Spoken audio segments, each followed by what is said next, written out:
Bismillahirrahmanirrahim. Assalamualaikum warahmatullahi wabarakatuh. Adik-adik mahasiswa yang saya hormati, kali ini kita berjumpa kembali pada mata kuliah pengantar manajemen. Dalam pertemuan kali ini kita akan membicarakan tentang leadership dalam manajemen. Di beberapa pertemuan yang lalu sebenarnya sudah disinggung tentang leadership atau kepemimpinan ini. Kita akan mengulas dengan berbagai perbedaan. Silakan adik-adik tonton channel ini dengan cara subscribe, like, dan share. Kepemimpinan di dalam manajemen adalah salah satu fungsi manajemen yang peranannya sangat vital bagi terlaksananya berbagai fungsi-fungsi manajemen yang lain. Memimpin orang dan organisasinya menuntut sebuah kecakapan atau keluasan untuk melakukan banyak kegiatan. Dalam hal ini yang dimaksud dengan kepemimpinan, proses di mana seseorang yang sebagai individu memiliki pengaruh terhadap orang lain dan mengilhami, memberi motivasi, semangat, serta mengarahkan kegiatan-kegiatan mereka guna membantu tercapainya tujuan kelompok atau tujuan perusahaan atau tujuan sebuah organisasi. Orang yang mempunyai pengaruh akan disebut sebagai seorang pemimpin. Apabila pemimpin tersebut objektif, maka pengaruh terhadap orang lain akan membantu untuk tercapainya tujuan-tujuan atau visi misi perusahaan atau organisasi. Ada beberapa sifat dan keterampilan yang berkaitan dengan kepemimpinan. Yang pertama, dapat menyesuaikan diri. Jadi ciri khas pemimpin itu adalah dia dapat menyesuaikan diri dimanapun, kapanpun, di suatu organisasi atau perusahaan.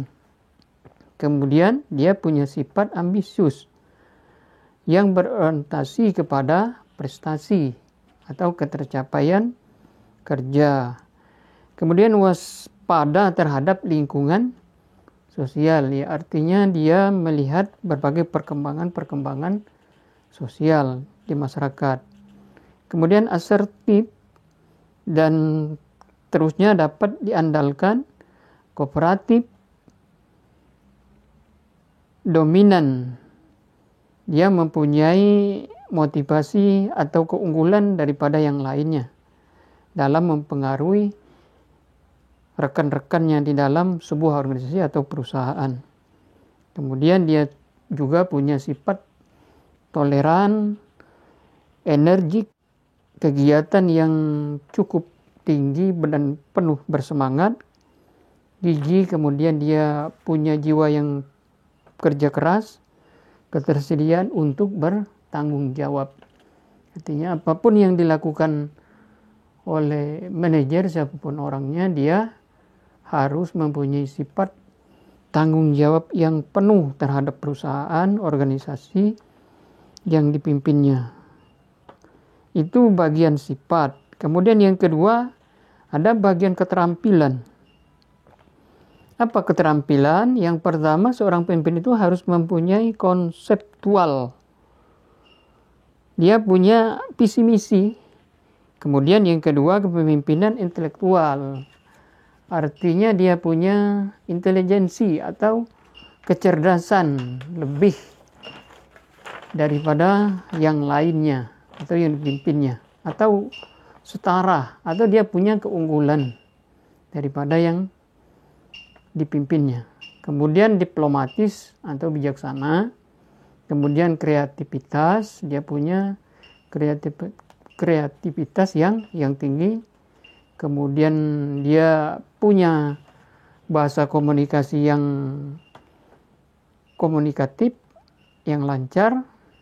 Kemudian kecakapan dia di dalam organisasi memimpin, mengorganisasikan, kemudian pengetahuan tentang tugas kelompok atau fungsi-fungsi bawahannya dia harus tahu atau punya tupoksi atau tugas-tugas bawahannya dia ngerti. Kemudian persuasif, kecakapan, ya pendekatan dengan bawahannya ataupun dengan atasannya dia punya persuasif. Kemudian kecakapan sosial. Dalam berkomunikasi secara sosial, dia mempunyai cukup wibawa. Itu di sisi keterampilan yang harus dimiliki oleh seorang leader atau pemimpin.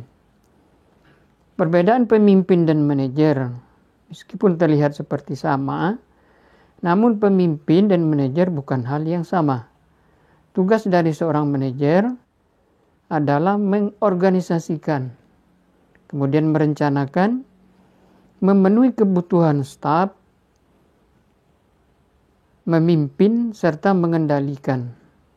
Seorang manajer mungkin efektif atau tidak efektif dalam mempengaruhi bawahannya maupun para anggota tim dalam menetapkan serta merealisasikan sebuah tujuan. Dalam hal ini idealnya yaitu keterampilan manajemen yang menyatu dengan kepemimpinan seorang manajer.